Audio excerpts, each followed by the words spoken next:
Welcome back. Our goal today is to build complex, interesting sentences. And we started last time. We used a subject and a verb like Anna bought to describe an action. And we said Anna is a noun, bought is a verb. That's the easy part, right? The hard part, a lot of students ask me about, is when can we use an object? Right? In this case, Anna bought what? We need more information. So we say Anna bought a gift. Now the meaning is complete. How do we add more information? You can use a preposition to describe a place at the market. Anna bought a gift at the market, period. And we say it's complete. Try another one. Anna wrapped the gift, period. It's complete. Of course, we can add more, but if we want, we can add a period and finish it. Anna sent the guests. Right? We have a subject, a verb, and an object, but the meaning is a little bit strange. Right? Anna sent the guests what? Anna sent the guests to prison. Anna sent the guests a letter. Anna sent what? So we say Anna sent the guests an email. Here we're adding an object and another object. We could say Anna sent an email to the guests, and the meaning is the same. Both are correct. Anna gave Martin, we need more information, right? The gift. So I always tell students, focus on the meaning. Don't think about the grammar too much. You're going to go crazy. Focus on the meaning of the sentence. Do we need more information, or is the sentence complete?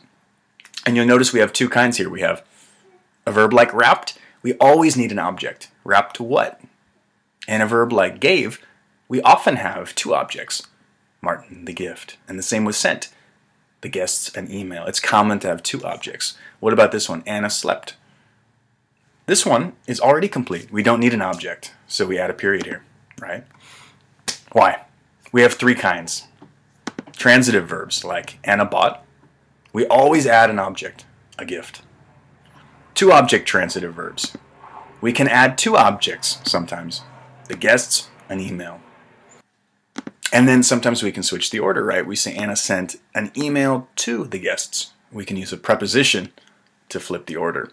An intransitive verb means we can't change the meaning, right? Anna slept. Slept what? No, it's already finished. We can't change it. And why do we call it transitive? I put this picture here, you might have noticed. It's a transformer. And in English, words with trans mean change. So in this case, transitive verb, we can change it when we add an object. Here we can change the verb with two objects. But here, we can't change the verb. The meaning is already clear, and the meaning is already complete. Now, if we add more, in her bed, that's okay. We can add that. But we're using a preposition to do that. And in these situations, we're using an object right after the verb, so it's a little bit different. We have 24 lessons. So last time we did lesson 1, and I want to review it a little bit. As you guys know, I believe in review. We do review, review, review. And why? Because after one day, you forget about 20% of what you've learned. So when you review it, even for 5 minutes, even for 2 minutes, you're back up to 100%. After a couple more days, it's time to review it again. And I think that's a big problem with studying English. If you learn something one time, you're going to forget it. But if you practice it again, and you practice it again, that becomes your skill. And you feel confident using that skill. So today we're going to review a little bit. Last time we watched a video about pronunciation. And I want to review that quickly. We did a sentence, teachers teach students the same subjects. And we said that the nouns have very strong sounds. Right? Teachers teach students the same subjects. But we said pronouns have weak sounds, like they. Right? They teach math, English, and science. And we practice that sound in science with a weak D sound. Sometimes the classes are fun. Again, the nouns have really strong sounds. So I want to look at some student work.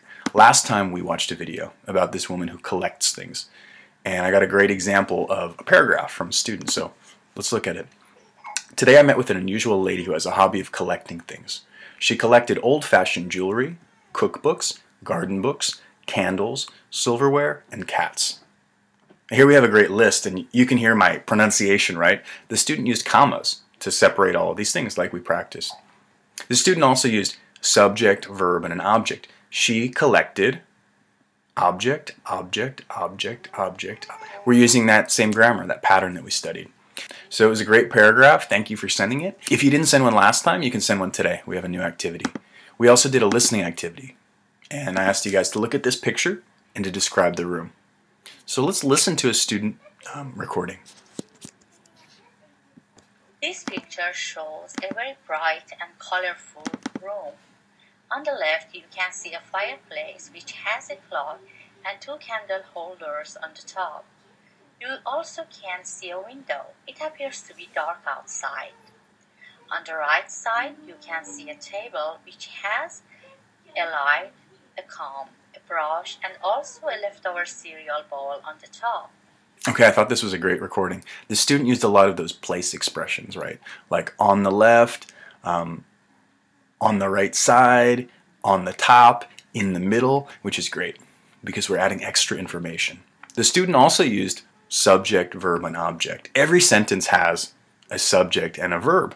And sometimes we have an object like we practiced. So you can see, we need an object, a window. You can see a table, a comb, a brush, and also, again, the student's using that list that we talked about. And she did a good job pausing for the comma, and then also making strong noun sounds. A few things we can work on. When we say, there is a red balloon, it should be, there's a red balloon. We can squeeze those, there's. Okay? We can also use that kind of squeezing skill. Here, there are two beautiful. I say, on the floor, there are two beautiful carpets and also a pair of slippers. And you hear how my nouns are really strong, but words like there and are very weak and squeezed. All right, great work. So, today's lesson 2. We've already studied how to use transitive, two-object transitive, and intransitive verbs. But studying it is not enough. You need to try it yourself. To do that, go to our lesson. We have review, learn, practice, create, and 100% review sections. And we made those lessons to teach you, and you can do your own work there. We have, for example, a create activity. You can look at this picture and tell me about it, using the skills that we practiced today. We have a video you can watch, and you can use that subject, verb, object grammar. Right? You can try transitive verbs, intransitive verbs. And when you send me your work, I'm going to send you advice, my suggestions about your skills, so that we can keep contact about how you're doing. Okay, let me show you the site. When you go to the site, you'll see lesson 2 over here, and you'll find review, learn, practice, create, and 100% review. Those are the sections. Try it, do that practice yourself, and I hope you enjoy it.